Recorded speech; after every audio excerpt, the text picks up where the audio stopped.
So, I'm Nicolas Piron. I will introduce you the NixOS configuration system. So just to clarify, how many percent of you have installed NixOS? Okay, so I will... Oh, I don't know you. So I will first describe the Nix packages and all that stuff, because I guess nobody knows about it, except a few person here. So there is first a language which is called Nix, which is a functional language and which is pure, so we don't have side effects. It's for trace and debug stuff. We have the Nix packages, which is a collection of packages like RPM, DPKGs. And we have NixOS, which is a distribution based on this collection of packages. And the main idea with Nix is to put at the same rank segmentation fault or access to bad memory page that you don't have allocated and no such file or directory. Because if you have a reference to a file on your file system and you haven't installed it, you have a no such file or directory, and we put that as the same rank. To avoid confusing with the packager, we have a directory which is an Nix store. And in this directory, we isolate every package, so we don't have /bin and stuff like that. And we compute hash for each package in function of the sources, the libraries, the compilers, the build script, and all that stuff that are used to build the package.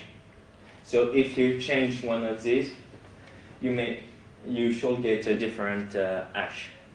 So you can have multiple install of OpenSSH because you have changed the build script or the compiler.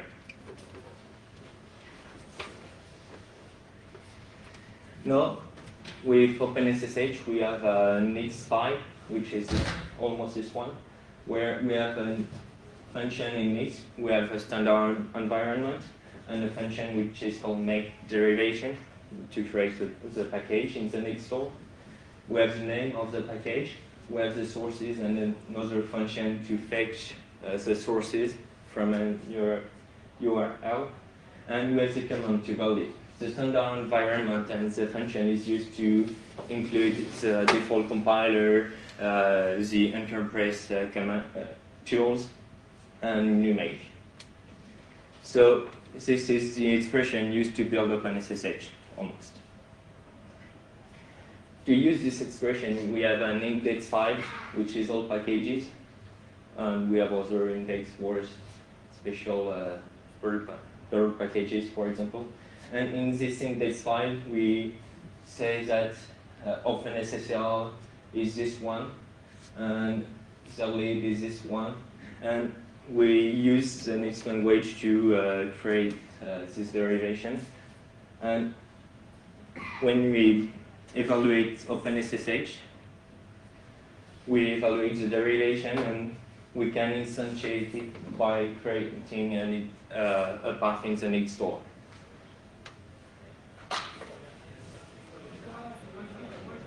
So now we have a bit of knowledge about Nix. We see that everything is isolated, and why not using such thing for other stuff?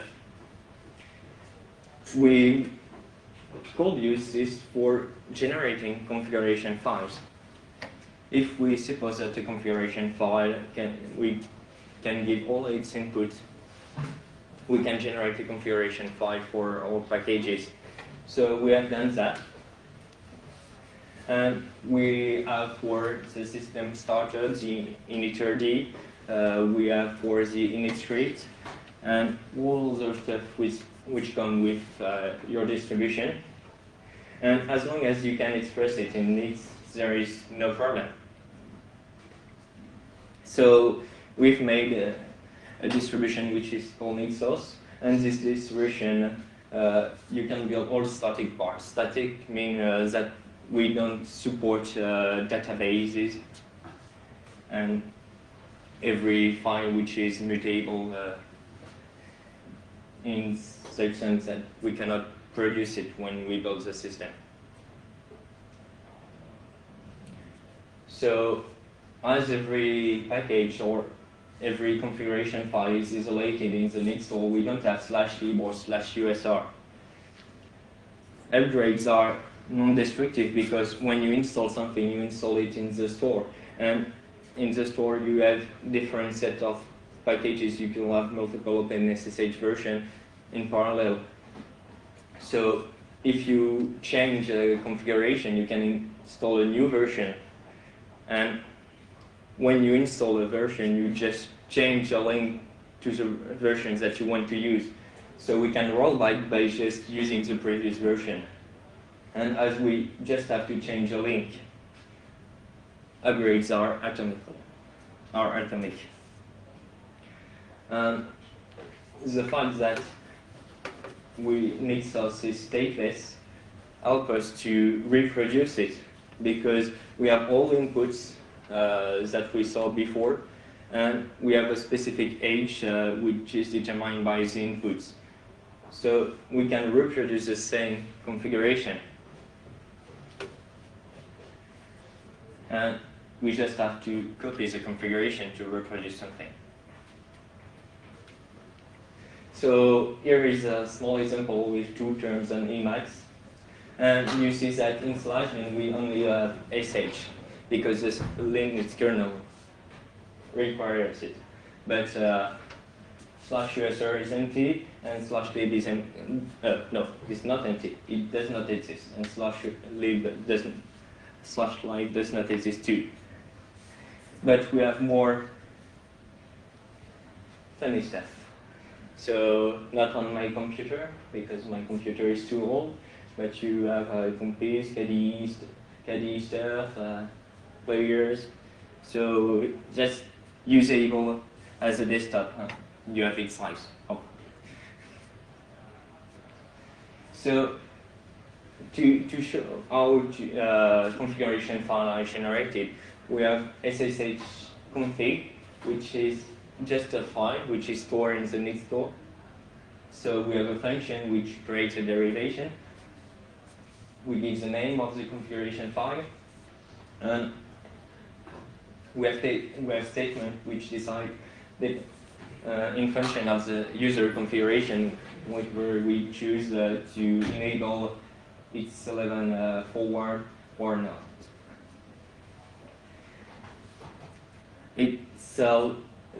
Nix is a lazy language, and if we don't evaluate everything, if we don't evaluate this configuration file, we won't evaluate and we won't serialize this information. We won't evaluate its order, its alt. So we won't install it because it is not required.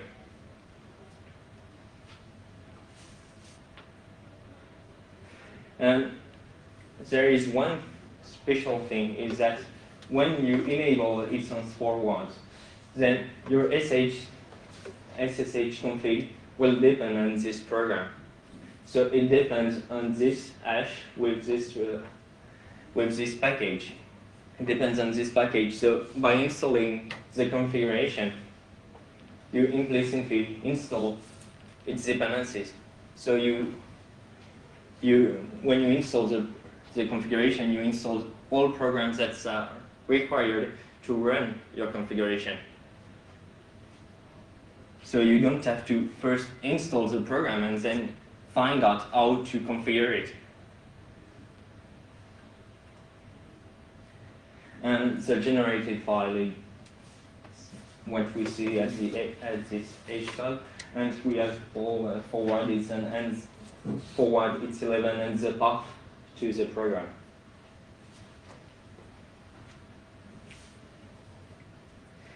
So we will go further in the configuration, and in NixOS we have a main configuration which is placed in etc NixOS and called configuration.nix, which is the files that person have to edit. Unfortunately, we don't have graphical interface except Emacs or VI.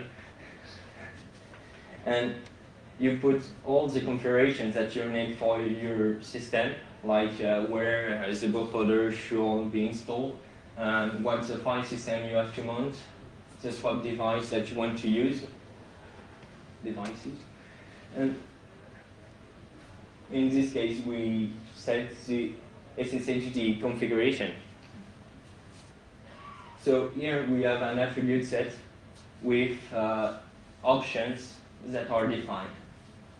So as a user, you just edit this configuration file, add a new option which are described in a manual or in the main page, and you just have to run one command to build your whole system. You just run this command and you say that you want to build the system, it will build the system, or you can switch, which will replace your current system by the new one. And when you have installed this new system, we have to activate it, because the symlink is not enough to make your configuration usable. We have to change path WD. We have to change some files which are required to be in /etc and not to be symlinks for security reasons. And as we saw, we inherit the Nix system for rollbacks. So as you saw in my menu, I have a lot of versions for coming back to previous configuration. So I will continue in this configuration, and I will describe a bit the syntax. In the syntax, you can say that you depend on other files that you want to embed their content. So here I have created a configuration for this room, and my configuration requires that I need this room. So I want to enable the server, yeah, that's work, and I want to use a small footprint window manager because it's a very old computer. So the syntax is that we have imported files and option definitions. This syntax is used for /etc configuration.needs, but you can use another syntax which works as well, where you define imports and option declaration and option definitions. We will go on option declarations. So I created a new module, which is an attribute set where I define the options, and I define that I want to attend the option to describe if I attend or not as a FOSDEM. So the default value for us is true. I define the type, which is a needs function. With the cursor one. And I give a useful description, which is not the case here. As types are defined in Nix, we can have multiple types, and we can use Nix language to define new ones. So we have Boolean, strings, and we can define how to handle environment variable and how to merge them, merge multiple definitions of an option. So if one person defines that he wants a path to be set to something, and another module defines the same path to be set to something else, we can decide how to merge them with a colon between them. We can use derivation or list of another type.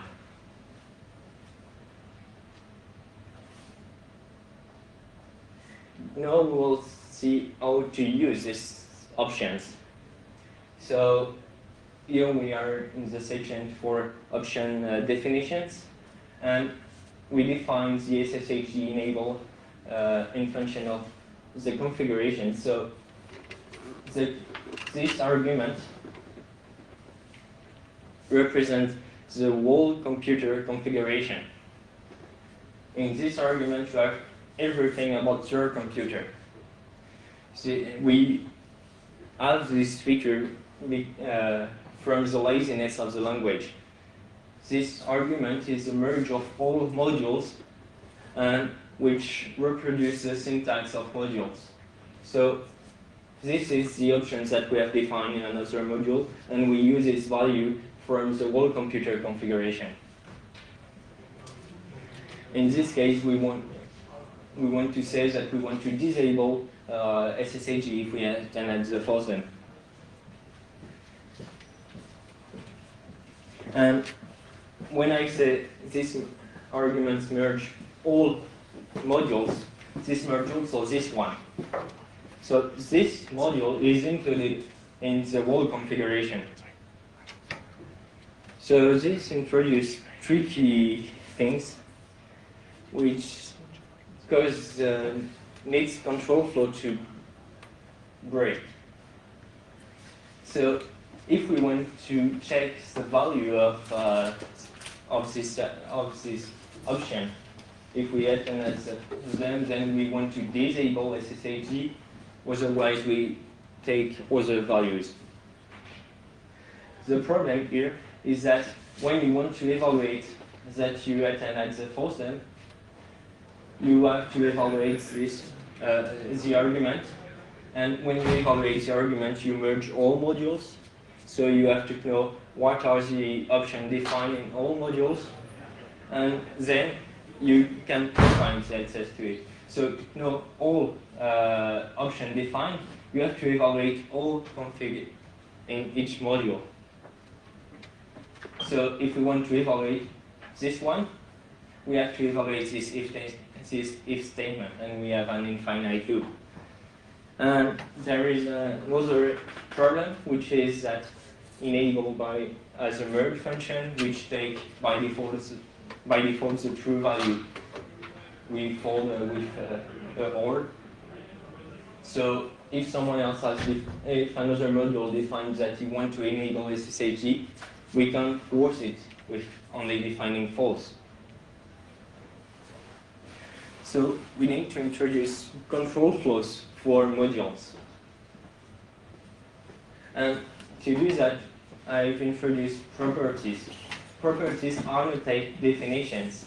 So here you have a definition, and I want to say this definition is only valid if I have this function, which is a property, which will annotate the enable definition with the condition that I want to define this value only if I attend the FOSDEM.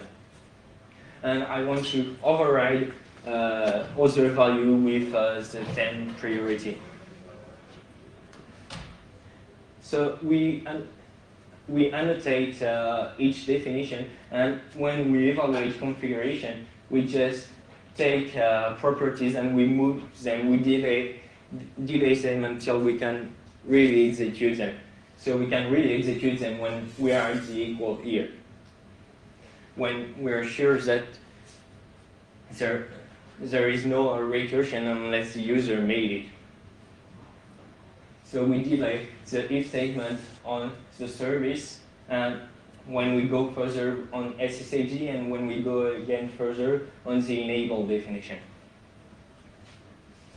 To express these properties, we have 4 base functions, which are on delay, which define how to item the property when we delay it. We have on global delay, which is the same thing, but with knowing what are other properties. We have on eval, which is used when we evaluate the value, and we have on global eval, which is used when we evaluate the value, but with the knowledge of other properties. And this allows us to define many properties. So this property is used to, and cannot def is used to define that we don't have a definition, which is not the same as an empty definition. For example, false is not the same as not defining false. We have the if statement as presented here. We have override, which allows us to decide which definition takes precedence or not.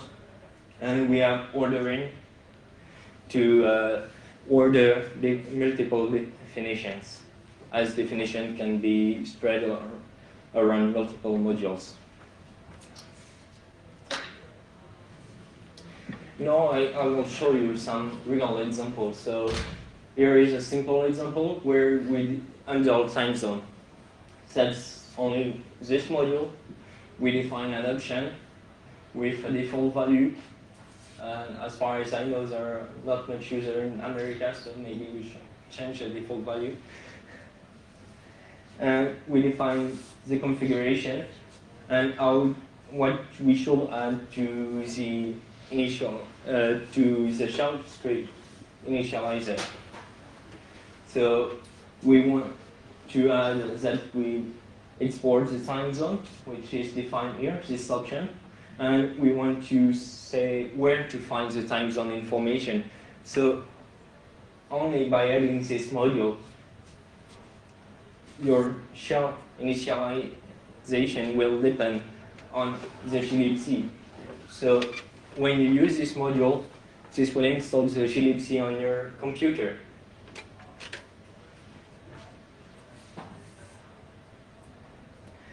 Now we have the xmonad window manager. So I've truncated some parts because unfortunately the file is a bit short. And this is the same, except that we have some shortcuts here. We have we define this attribute CFG to a shortcut to the xmonad options, and we enable the configuration how to start the xmonad window manager, and just by defining the enable flag of xmonad, this will install the xmonad window manager. So at this time of the presentation, we can reproduce most of the systems that you are used to have with Debian on other distribution. But we can do more than that. What we can do is express things with more abstraction. What you see here is generate configuration for this laptop. So if someone else, which is unlikely, has the same laptop as me, I already suggest him with defining a default value, which is just a shortcut over MK override, with a kernel which supports the SCPI, so he won't have a problem with the battery. I've already said what are the modules which are required to boot this laptop. I've already set the cable model, so you don't have to find out what you should define for this option. And the same for the touchpad, and the same for the video card. And also the same for the PCMCIA with a config option, which is quite different than what you can find on the web. So this small expression shows you that you can go. You can have a very useful abstraction compared to just installing packages and configuring Apache, configuring its word, or stuff like that. You can say that you want to have a configuration for your home network or for your cluster of computers with small differences between them. This gives you the abstraction that you want. You just have to write a module which is a really simple syntax and define what are the options that you want to define, and if you need it, you can declare options that are used by other modules. So with Nix we have package management which are with isolation, so we don't depend on other program. We have atomic upgrades, so we inherit that for NixOS. We have rollbacks that we inherit too. We have multi-users which I haven't presented in this presentation, which allow you to build your system as a normal user. So you can do, as a normal user, NixOS rebuild build.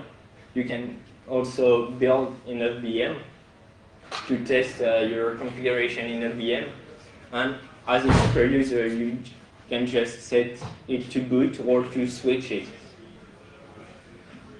And we can reproduce it, because if you just take the configuration file, you send your configuration file to somebody else, and you will be able to reproduce the same thing as you. Because we only use, we generate the configuration file, and we use a package manager which has explicit dependencies. So there is a link to nixos.org if you want to visit, or you must visit it. And if you have questions, I can answer them.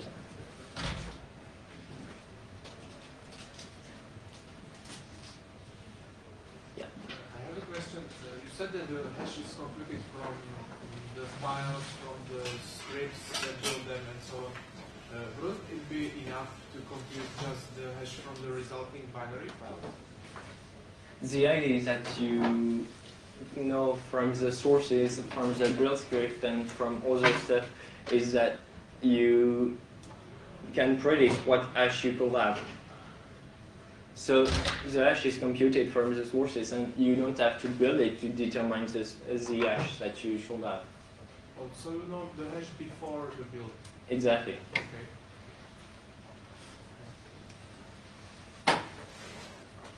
Any other questions?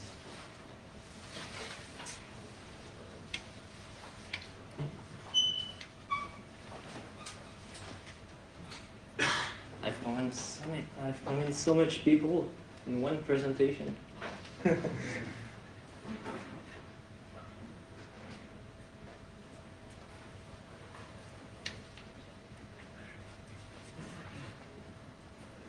Okay, so let's continue with a small demo. There is only a stage, which is a same link to the Nix store. Damn, that's working as expected. Oh, that's some homework. What's in there?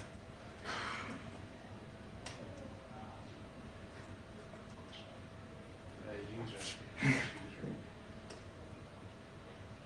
You deleted /lib. Oh, yeah.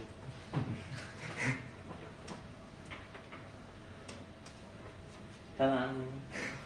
Still working.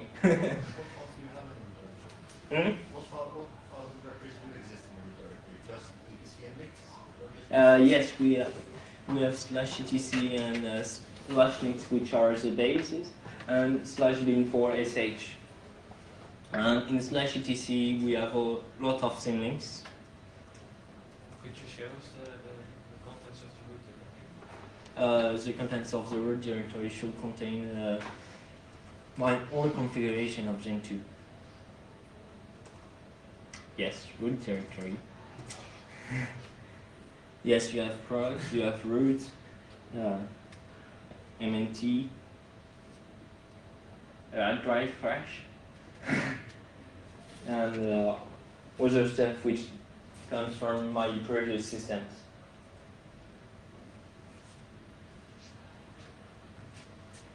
And the sources of Nix, which I store in this directory. So let's see. So you can see that the /etc is most of symlinks, which are this should be these are static ones, for example, some things that are enabled by the activation script. And the static directory just a symlink to something else. In /etc NixOS, we have we have configuration.txt.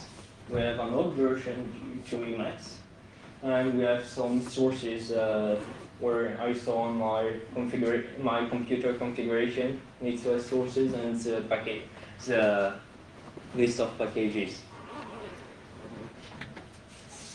If we go into the sources, we should have a module directory, and this is an old version because I'm no longer using this computer.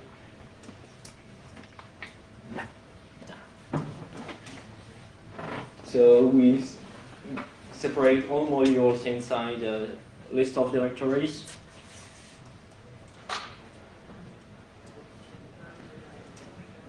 And we have a lot of modules.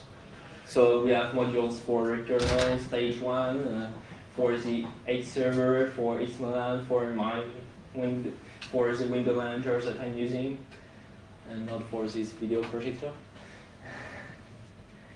So we have a lot of modules for display manager, with the Slim display manager and KEM. So we have a lot of modules, and they are all merged to generate the whole computer configuration. And inside each module, you have access to the whole computer configuration. No questions? Yep. Yeah. I was curious, what's your future intentions for NixOS? There are some projects about license calculation to check that really the system is respect a license.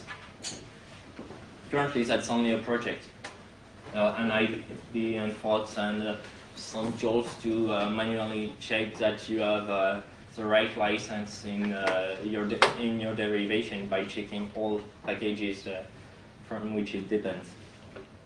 So there are some works like that. There are others, I think.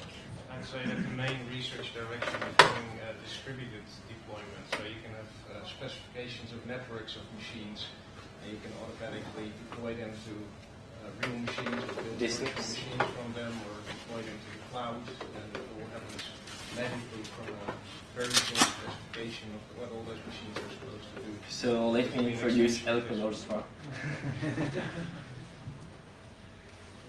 Yeah. There are ports also to other platforms. First build compilation. Yes. Yeah. At least we have a port to the Shiva plug for this, for the ARM platform. And NixOS manages U-boot and those things. And we have all those properties also in the Shiva plug. And Nix packages also has some kind of cross compilation to build this to build an NixOS system, or at least packages for another platform. You can use the Nix package on regular communication as well, even on the BSD family. Sigwin also. Yeah. Let's take the case of when a hacker would break into a NixOS system and modify files, some installed application files. Is there some kind of built-in safeguards for detecting corruption of files? Yes. First, there is one thing, which is that all paths in the NixOS are read-only. So this will take time, of course. But there is a command to verify that the contents of yes. the store path hasn't changed. So just like RPM --dash verify, there is a command to check that this stuff hasn't changed. So first, yes, all paths are read-only, all packages are read-only. So you can't have a user which is modifying this step, and normally it won't be root. That's because I mentioned that there was one incident where NixOS was hacked. but the rootkit that they uploaded failed because there is no /lib, so none of these elf executables worked because there was no /lib LD Unix and so on. So that's a unplanned advantage. Yes. Could you please type which extern in terminal? Which one? Which Space? External. extern?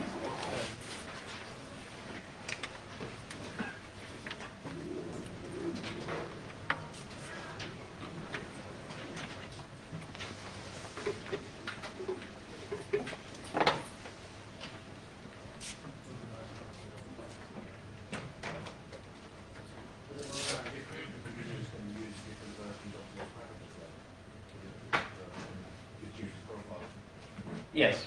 So you have a list of profile which is incremented each time you install a new package. Generation. Yeah, tool generation. So the last one is my current generation. The two previous generation are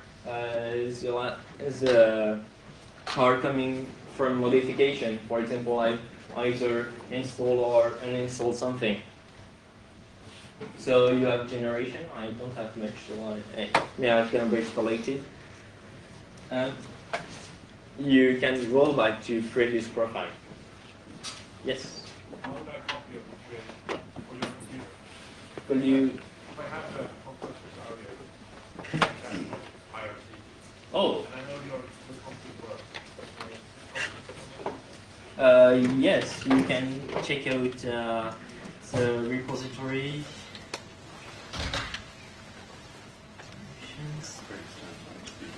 Okay. So, last thing to show. My name. This is the name of this file. As you can see, I just include the computer generic configuration. So you just have to do the same to use the configuration for PCMCIA and other stuff. Well, you can even transfer binary packages physically to each other. So we use this hashing scheme, which is derived from all the inputs. Since we're using the purely functional model to derive such hashes, it doesn't matter on which machine you have built a component. So if I decide to transfer a particular component to somebody else, I can transfer that component with a hash node. We even have dependency resolving mechanism that takes all dependencies into account. So when we want to transfer a particular component and all its dependencies, we just have to scan based on the hash code what dependencies are there, and then just transfer the missing part. And it's for the video, it's okay.